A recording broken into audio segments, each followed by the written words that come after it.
Hey everybody, hope y'all are doing well. Y'all don't worry about me. Here I am all eat up with the diabetes and the mad cow and Zika viruses and now the coronavirus. Don't worry about me. It's okay. Let's do some more factoring. What could be more fun than that? Now quadratics are always in the form. Now always is a long time, but they're in the form ax squared plus bx plus c equals 0. Okay, this is the form that quadratics are in. Now, the procedure here is, now up until now, this the a has always been 1. Well, what happens if it's not 1? What do we do? Number 1, we set the equation equal to 0. Number 2, we multiply a times c. Whatever number's here times whatever number's here. Then number 3, we find choose the factors.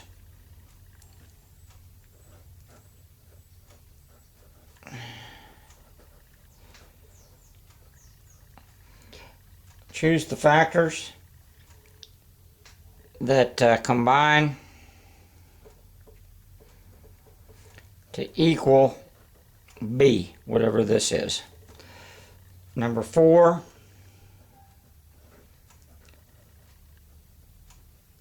you rewrite the equation using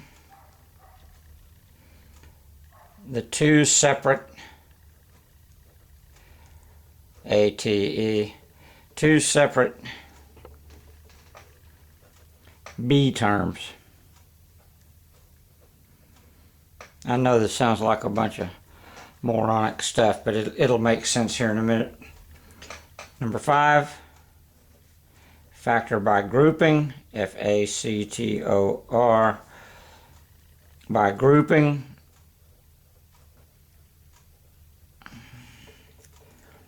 Number 6, factor again.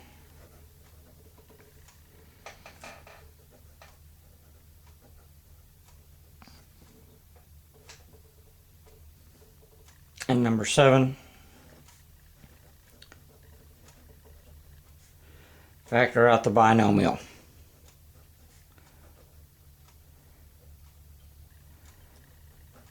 This all sounds stupid, doesn't it? Okay, let's do an example. So what if we have this? What if we have 2x squared plus 11x plus 7 equals -5. Now remember, the first thing you do is you set this equal to 0. So instead of -5, we have to move it over there. So we add 5 to each side. And we get 2x squared plus 11x plus 12 equals 0. Now the next thing is, if you look at number 2 up here, it's a times c. Now this is a, this is b, and this is c. So a times c, that's 2, a is 2, and c is 12. So a times c is 24. Now we want the factors of 24 that add up to 11. Excuse me. So what are the factors of 24? Now this is where your calculator is going to come in handy, because you can see this number's not so big, but some of them will be. Factors of 24, 1 times 24, 2 times 12, 3 times 8, and 4 times 6, and I think that's all. Now which two combine together, or which two add together to give us 11? Well, it's 3 and 8. So we have, now what we're going to do is we're going to take the middle term, the linear term, and we're going to change it. We're going to split it up into 3 and 8. We're not going to change this any. We're just going to, so 2x squared. Now I'm going to put the 8 next to the 2 because it's they're both factors. Plus 8x plus 3x. Okay, now you can see all we did was we changed the 11x into these two factors, these two terms. Plus 12 equals 0. Now, we're going to group these together, here and here. Now, what can we factor out of here? Ms. Wilson, what can we factor out of here? Oh, let me move that over here. Yep, that's right. 2x. 2x times x. 2x times x is 2x squared, that's right. Plus 4. Now what can we factor out of here? Only 3. Not x, because there's not an x in this term here. This is 3 times x plus 4 equals 0. Now look, this and this, if you'll recall from a month or so ago, those two terms, or those two factors, have to be the same. If they're not, something went wrong. Okay, so now we take this and this, 2x plus 3 times x plus 4 equals 0. And those are the two factors of the original problem. Now, everybody got that? Good. Okay, now let's do another one. So what if we have this? If we have 2x squared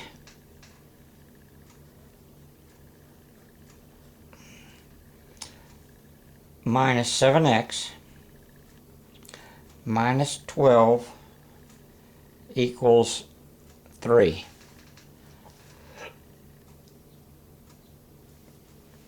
Now again, the first thing we do is set it equal to 0, so we subtract 3 from each side, and we get 2x minus 7x minus 15 equals 0. Now, what's the next thing we do? We multiply a times c. Remember, this is a,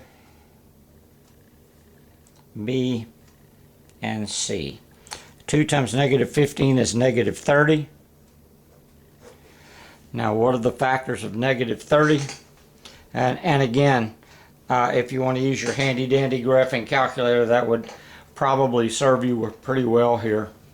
So we take 2 times negative 15 is negative 30. So it's negative 1 times 30, negative 2 times 15, negative 3 times 10, and let's see, well, 4, 5, negative 5 times 6, and that's all. Or we can have 1 times negative 30, 2 times negative 15, 3 times negative 10, and 5 times negative 6. Now, which two of these factors of 30 combine together to give us negative 7? Looks like this one. Right? Right. Okay, now what we're going to do again is we're going to take this negative 7x and we're going to split it up into these two factors here. So we get 2x, this is supposed to be 2x squared, I'm sorry. I'll do better. No, I'm not going to do any better. 2x squared. Now which one of these factors do we want to put next to the 2? It really doesn't make any difference, but let's make it, remember, we want to make this just as easy as we possibly can. So let's put the negative 10 up there because we'll be able to factor out 2 that way. Negative 10x plus 3x, okay, and again, all we're doing is we're splitting this negative 7x, the linear term, we're splitting into these two terms. Minus 15 equals 0. Now we group these together. We do groupage. Okay. Now what can we factor out of this first term? Miss Smith, wake up. Somebody get her a pillow, will you? She's drooling all over the table and everything. Okay, what can we factor out of this first term? Miss Smith. Yes, you. Yep, you're right. 2x. Not just 2, but remember we can factor an x out of each one of these terms also. So we factor 2x times x. What is that? 5 minus 5. Is that right? Now let's do it backwards just to make sure. 2x times x is 2x squared. That's right. 2x times negative 5 is negative 10x. That's right. Now what can we factor out of this? 3. Open. X minus 5 equals 0. Now remember, these two terms have to be the same. If they're not, something went wrong. So now we have this and this. So 2x plus 3 times x minus 5. Now remember, we only use one of these x minus 5s, not both of them, equals 0. And here are the factors of that first misery. Okay, this is pretty important. And again, if you want to, let's do this on the calculator. Okay. First you turn it on. Yeah, let me see if I can put it down here so you might be able to see it. Okay. First you turn it on. I can't tell you how many times I've gone to punching on this calculator. Look up there and forgot to turn it on. Okay, we go to y equals. And we put in negative 30. Now negative is down here, not the subtract key. So we put negative 30. Am I doing the right thing? Yeah. Negative 30 divided by x. Arrow down. Same thing, negative 30 divided by x plus x. Double check to make sure you entered it right. Go to the table. Now if you'll look, the table's in yellow, so we want to hit the second and graph. That'll give us the table. Now we want to find out in y sub 2, x and y sub 1, these are all the factors of negative 30. Now what we want is the one that adds up to, let me take this away just a second. We want the factors that add up to negative 7. Let's see, where's negative 7? I don't see it. Oh, there it is, right there. Here's negative 7. So our two factors are negative 10 and 3. Can y'all see that? Tell you, this is a handy deal. Like I said, this one wasn't too terribly difficult, but you're going to get some numbers that are in the hundreds when you multiply a times c, and they're going to be really difficult to figure out the factors without this handy dandy calculator. Okay, that's about it for factoring. When we come back, I'll have something a little newer. Won't be any more fun, but it'll be different. So bye-bye. Bye, bonds. I hope y'all are doing okay. And again, don't worry about me. You know, I'm over here just all by myself. And no, it's okay. Y'all be good. Take care. Bye-bye.